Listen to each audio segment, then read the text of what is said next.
Hello friend, कैसे हो आप सभी। फ्रेंड्स, आप सभी लोग का यहाँ पे बिहार एसआई पीटी का प्रैक्टिस सेट ऑलरेडी आपका एडुटेरिया का वॉल्यूम 2 देखा जाए तो ख़त्म हो गया है, प्लस आपका वॉल्यूम 1 देखा जाए तो वो भी ख़त्म हो चुका है, और आपका वॉल्यूम 3 रुक्मिणी प्रकाशन का वो भी आपका ख़त्म हो चुका है। यानी फाइनली देखा जाए तो सभी सेट मैंने कंप्लीट करा दिया है। अभी कल आपका वीडियो नहीं आ पाया था, इसके लिए माफ़ कीजिएगा, कुछ काम पड़ गया था, क्योंकि सभी चीज़ों को देख करके ही चलना है। आपका प्रैक्टिस सेट भी कराना है, प्लस अपना भी खुद काम करना है।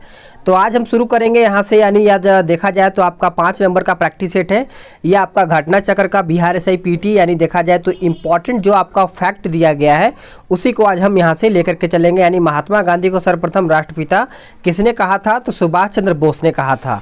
यहाँ से आज हम शुरू करेंगे, और आप सभी लोगों से एक बार रिक्वेस्ट करेंगे कि वीडियो को लाइक कर दिया कीजिए, और हो सके तो शेयर भी किया कीजिए, ताकि और भी लोग इस वीडियो के माध्यम से अपना तैयारी बेहतर कर पाए। ठीक है, अगर आपको वीडियो पसंद आता है तो शेयर या फिर लाइक ज़रूर किया कीजिए, और जो लोग चैनल पे नए हैं वो चैनल को सब्सक्राइब कर लेंगे, ताकि आगे का जो नोटिफिकेशन है वो बिना रुकावट मिलता रहे टाइम टू टाइम। और आपका शाम को देखा जाए तो आपका जो CDPO का है वो भी आपका सेट आएगा। तो आज 2 सेट आपका बिहार एसआई पीटी और CDPO दोनों आज आपका आएगा। तो चलिए देख लेते हैं। अगला पॉइंट है कि नोआखाली काल में प्यारेलाल महात्मा गांधी के सचिव थे। ठीक है, उनकी जो बहन थी वो डॉक्टर सुशीला नैयर गांधी जी की व्यक्तिगत चिकित्सक थी। चलिए नेक्स्ट पॉइंट देख लेते हैं। चार्ल्स एंड्रयूज, ये Deenbandhu Andrews Saint Stephen College Delhi में प्राध्यापक थे। ठीक है, अगला पॉइंट है कि एंड्रयूज वर्ष 1925 और 1927 में आंग्ल ऑल इंडिया ट्रेड यूनियन यानी ऑल इंडिया ट्रेड यूनियन के अध्यक्ष भी थे। तो आप इनको याद रखिएगा। अगला पॉइंट है कि गांधी जी ने वर्ष 1903 में जोहान्सनबर्ग में अपनी लॉ फर्म स्थापित की थी, जहां वे वर्ष 1910 तक रहे थे। ठीक है, अगला पॉइंट है कि बिहार में हुआ चंपारण सत्याग्रह भारत में गांधी जी का प्रथम सत्याग्रह था।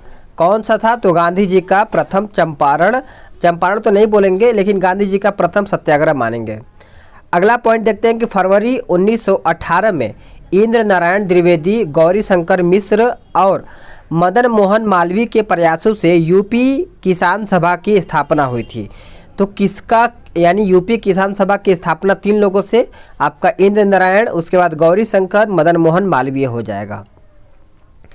चलिए आगे देख लेते हैं। अगला पॉइंट है कि 1920 में बाबा रामचंद्र के प्रयासों से प्रतापगढ़ में अवध किसान सभा का गठन हुआ था। ठीक है, अगला पॉइंट है कि सहजानंद सरस्वती बिहार प्रांतीय किसान सभा के संस्थापक थे। ये पॉइंट आपके लिए बहुत ही ज़्यादा इम्पोर्टेंट हो जाता है। आगे देखते हैं। वर्ष 1936 में लखनऊ में अखिल भारतीय किसान सभा कांग्रेस की स्थापना हुई, जिसका नाम बाद में बदल करके अखिल भारतीय किसान सभा कर दिया गया। इसका अध्यक्ष स्वामी सहजानंद को तथा सचिव यानी महासचिव NG रंगा को बनाया गया था। ये इम्पॉर्टेंट कई बार एग्जाम में पूछा जाता है। अगला पॉइंट है कि सितंबर 1946 को बंगाल की प्रांतीय किसान सभा द्वारा तिभागा आंदोलन प्रारंभ किया गया था 1946 में। अगला पॉइंट है कि VP वीडिया के नेतृत्व में वर्ष 1918 में स्थापित मद्रास मजदूर संघ का भारत का प्रथम आधुनिक मजदूर संघ का यानी मजदूर संगठन हुआ था। ठीक है, अहमदाबाद टेक्सटाइल लेबर एसोसिएशन की स्थापना देखा जाए तो 1918 में महात्मा गांधी ने की थी। ठीक है, ये आप याद रखिएगा।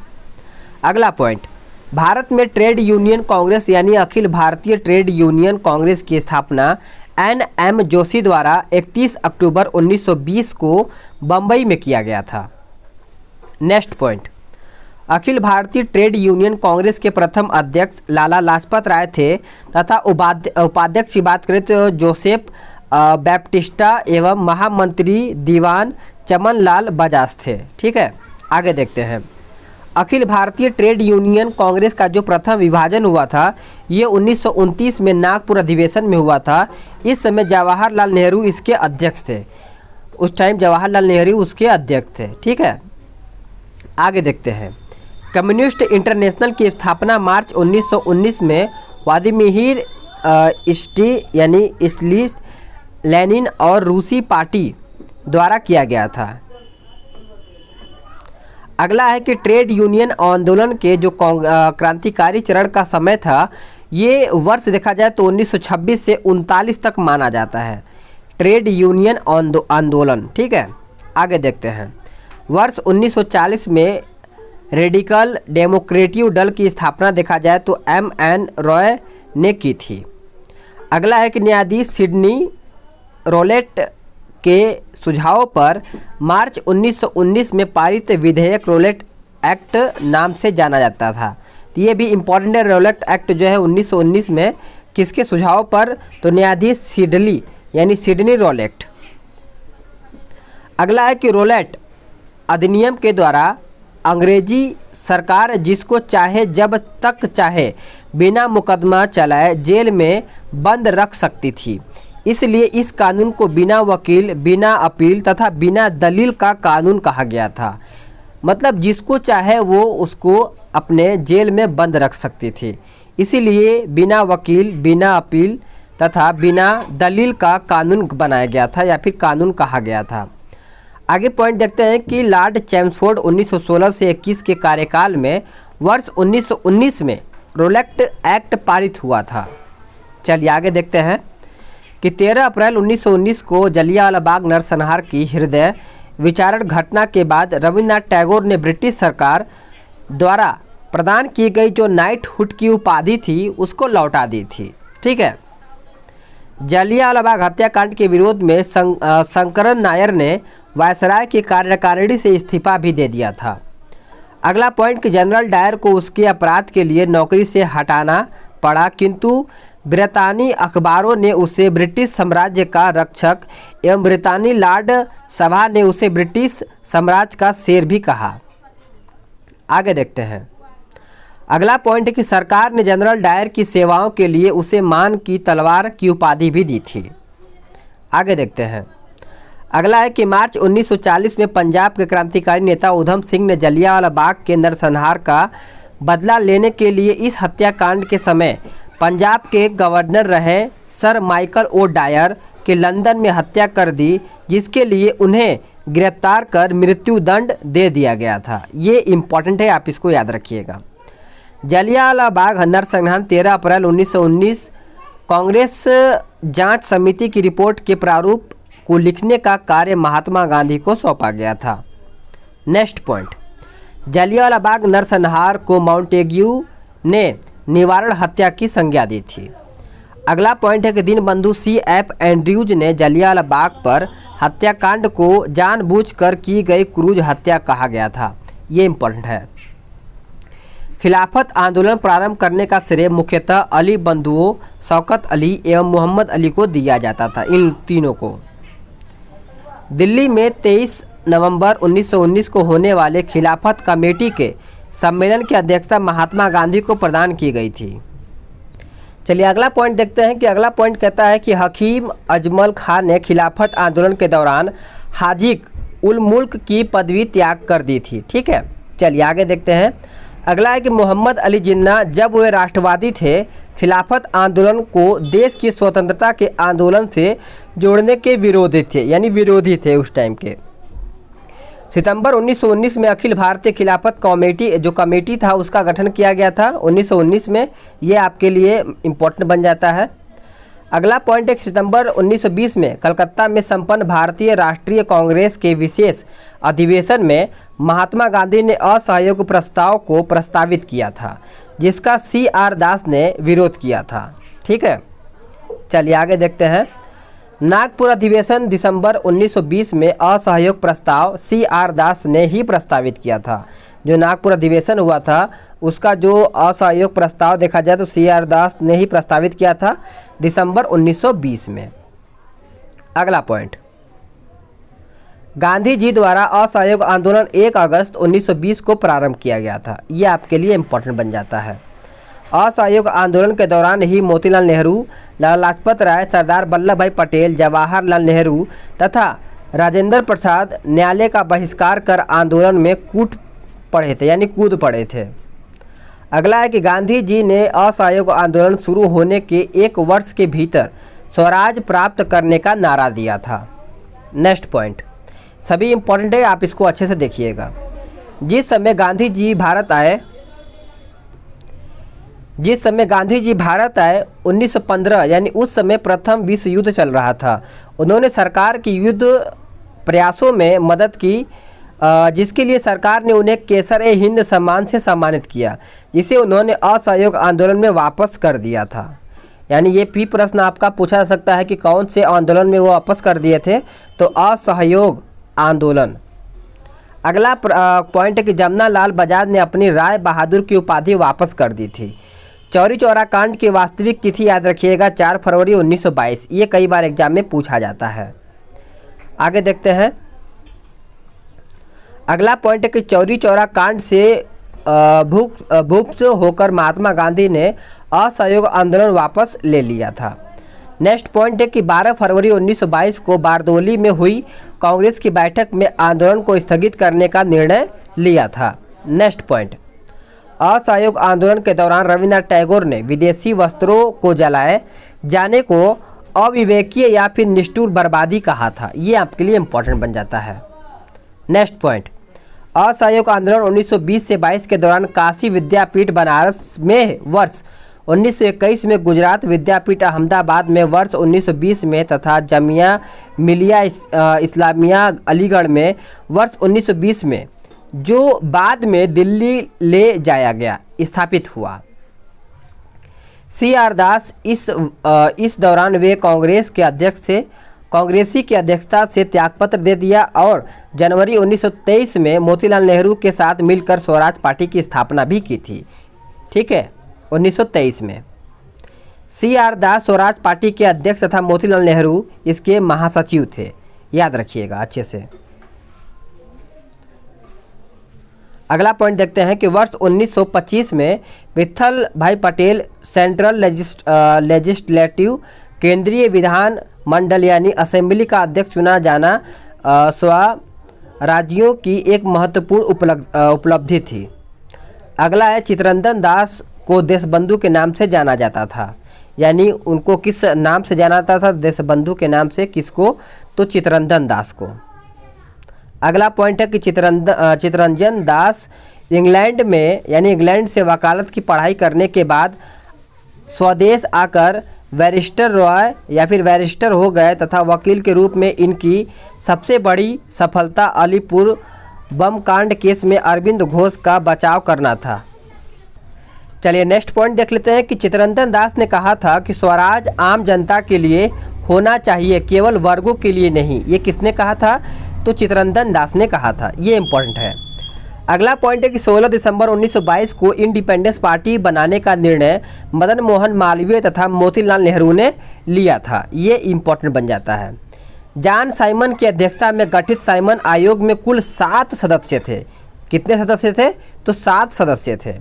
चूँकि इसमें सभी सदस्य कांग्रेस थे यानी अंग्रेज थे तथा कोई भी भारतीय इसका सदस्य नहीं था, इसलिए भारतीयों ने इसे श्वेत कमीशन कहकर इसका बहिष्कार कर दिया था।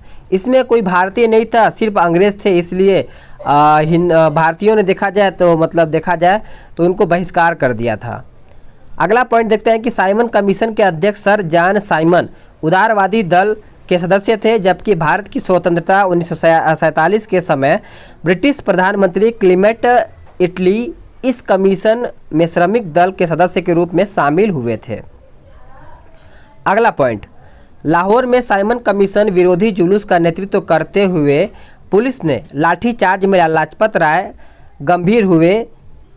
गंभीर रूप से घायल हो गए थे। इनको इतनी अच्छा खासा लाठी से मारा गया था इनके सिर पे कि देखा जाए तो इनका मृत्यु ही हो गया था। आखिरी समय में इनको बचाया नहीं पाया गया था, यानी इनको बचा नहीं पाए थे इन लोग। मूवी आप देखेंगे तो इसमें आपको अच्छा खासा समझ में आएगा। ठीक है, अगर आप अच्छा खासा मूवी देखना चाहते हैं, अगर भगत सिंह लाजपत राय देखा जाए तो एक मूवी है शायद 23 मार्च 1900 शहीद दिवस के रूप में कुछ करके है, बॉबी देओल या फिर सनी देओल का है, और वो मूवी देखिएगा, आपको अच्छे से पूरा डिटेल भी क्लियर हो जाएगा, प्लस आप अच्छा खासा जान भी जाएंगे क्योंकि वीडियो के थ्रू आप अच्छे से समझ पाएंगे। ठीक है, तो वो मूवी देखिएगा आपको। बहुत देशभक्ति मूवी है, अच्छा है, भगत सिंह पे बनाया गया है। चलिए आगे देखते हैं। साइमन कमीशन जो 1927 के प्रत्युत्तर में नेहरू रिपोर्ट 1928 तैयार किया गया था। नेक्स्ट पॉइंट, नेहरू रिपोर्ट 1928 में भारत के लिए पूर्ण स्वतंत्रता के स्थान पर डोमिनियन स्टेट्स अधिराज्य का दर्जा की बात कही गई थी। ठीक है, अच्छे समझिएगा। नेक्स्ट पॉइंट, वर्ष 1928 में इंडिपेंडेंस फॉर इंडिया लीग का गठन जवाहरलाल नेहरू तथा सुभाष चंद्र बोस ने मिलकर किया था। ठीक है, इंडिपेंडेंस फॉर इंडिया लीग। आगे देखते हैं। वर्ष 1921 में कांग्रेस के अहमदाबाद अधिवेशन के अध्यक्ष CR दास चुने गए थे, किंतु उनके जेल में होने के कारण हकीम अजमल खान ने इस अधिवेशन की अध्यक्षता की थी। कांग्रेस कार्य समिति द्वारा 2 जनवरी 1930 की अपनी बैठक में यह निर्णय लिया गया कि 26 जनवरी 1930 का दिन पूर्ण स्वराज दिवस के रूप में मनाया जाएगा तथा 26 जनवरी को प्रत्येक वर्ष पूर्ण स्वाधीनता दिवस के रूप में मनाया गया था। ठीक है, चलिए आगे देख लेते हैं। अगला पॉइंट है कि महात्मा गांधी ने 12 मार्च 1930 को अपना प्रसिद्ध दांडी मार्च शुरू किया था। ठीक है, महात्मा गांधी ने साबरमती आश्रम अहमदाबाद से 78 चुने हुए साथियों के साथ सत्याग्रह के रूप में या फिर सत्याग्रह के लिए कूच किया करके कुछ इस प्रकार से यहाँ पे लिखा गया है। आगे देखते हैं। 24 दिनों की लंबी यात्रा के बाद गांधी जी ने 6 अप्रैल 1930 को दांडी में सांकेतिक रूप से नमक कानून भंग किया और इस प्रकार नमक कानून तोड़कर उन्होंने औपचारिक रूप से सविनय अवज्ञा आंदोलन शुभारंभ किया था। आप याद रखिएगा 1930। सुभाष चंद्र बोस ने गांधी जी के दांडी मार्च की तुलना नेपोलियन के एल्बा से पेरिस मार्च से की थी। तमिलनाडु में गांधी जी नेता C राजगोपालाचारी ने त्रिचनापल्ली से वेदारण्य तक की नमक यात्रा की थी। सविनय अवज्ञा आंदोलन के दौरान धरसना नमक गोदाम पर कांग्रेस कार्यकर्ताओं के धावे से पूर्व महात्मा गांधी को 5 मई 1930 को गिरफ्तार कर यरवदा जेल में भेज दिया गया था। ठीक है, कौन से जेल में? तो यरवदा जेल। आगे देखते हैं। उनके स्थान पर अब्बास तैयब जी आंदोलन के नेता हुए थे। अब्बास तैयब जी की भी गिरफ्तारी के बाद श्रीमती सरोजिनी नायडू ने 21 मई 1930 को धरसना नामक गोदाम पर धावे का नेतृत्व किया। अगला है कि इस लोमहर्षक घटना का विवरण अमेरिकी पत्रकार वेब मिलर ने प्रस्तुत किया था। ये इंपॉर्टेंट है, वेब मिलर। उत्तर पश्चिमी सीमा प्रांत में खान अब्दुल गफ्फार खां के नेतृत्व में खुदाई खिदमतगार नामक स्वयंसेवक संगठन स्थापित किया गया था। इन्हें लाल कुर्ती के नाम से भी जाना जाता है। आगे देखते हैं। सविनय अवज्ञा आंदोलन के दौरान पेशावर में गढ़वाल रेजिमेंट के सिपाहियों ने चंद्र सिंह गढ़वाली के नेतृत्व में निहत्थी भीड़ पर गोली चलाने से इनकार कर दिया था। नेक्स्ट पॉइंट है कि सविनय अवज्ञा आंदोलन के दौरान मणिपुर की जनजातियों ने भी सक्रिय भागीदारी दिखाई। यहाँ पर आंदोलन का नेतृत्व हेप्पो जदो नांग तथा उनके पश्चात नागा जनजाति की महिला गैलिन्यू ने किया था। इसे जिया तरंग आंदोलन कहा जाता है। ठीक है, कौन सा आंदोलन? तो जिया तरंग आंदोलन इम्पोर्टेंट है। अगला है कि अक्टूबर 1934 में गांधी जी ने अपना पूरा समय हरिजनोत्थान में लगाने के लिए सक्रिय राजनीति से स्वयं को हटाने का निश्चय किया था। आगे देखते हैं। सितंबर 1932 में गांधी जी ने हरिजन कल्याण हेतु अखिल भारतीय छुआछूत विरोधी लीग की स्थापना की तथा हरिजन नामक साप्ताहिक पत्र का प्रकाशन किया था। अगला पॉइंट है कि गांधी इरविन समझौते के परिप्रेक्षण में सरोजिनी नायडू ने गांधी और इरविन को 2 महात्मा की संज्ञा दी थी। तो दोस्तों आज आप सभी लोग का यहीं पर वीडियो को समाप्त करेंगे। आज करीबन देखा जाए तो कितना 25 पेज तक हो गया है। ठीक है, यहाँ पे आप देखिए 25 नंबर लिखा है, 25 पेज तक। तो आज यहीं पर वीडियो को समाप्त करते हैं। इसके आगे कल से शुरू किया जाएगा। तो वीडियो को लाइक कीजिए, शेयर कीजिए, आप लोगों के लिए ही मेहनत किया जा रहा है, ठीक है। तो चलिए मिलते हैं एक नए वीडियो में।